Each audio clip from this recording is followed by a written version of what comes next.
நீங்க உங்களை ஜெயிக்கணும். அப்ப அந்த சுய கட்டளைகளை சொல்லணும். ஃபர்ஸ்ட் இந்த ஓவரால் வியூ வச்சுக்கிட்டீங்க. 10 மணி நேரம் ஒண்ணுமே கிழிக்கலன்னு தோணுது. இப்ப என்ன தோணும் தெரியுமா? சூப்பர்வா டே போச்சு. அப்ப நாளைக்கு எப்படி போகணும் அதை எழுதுங்க. இப்ப நீங்க நாளைக்கு ரெடி ஆயிட்டீங்க. எத்தனை பேர் நாளைக்கு ரெடியா வாங்கன்னு நினைக்கிறீங்க?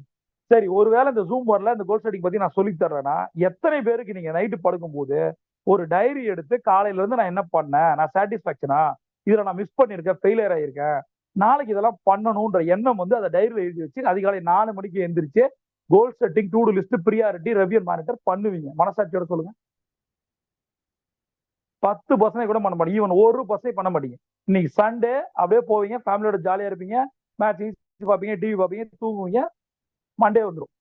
வாழ்க்கையில் உங்களுக்கு என்னைக்குமே மண்டே வரக்கூடாது அப்படின்னா எல்லா நாளும் வேற மாதிரி ஒர்க் பண்ணணும். சரியா? அப்ப இந்த லாஸ்ட் 5 மினிட்ஸ் நீங்கள் சொல்ல போற சுய கட்டாயங்களை பொறுத்து தான் உங்களோட வாழ்க்கை மாற்றம் இருக்கு. ஏன் அதை நான் சொல்றேன்னா, சுய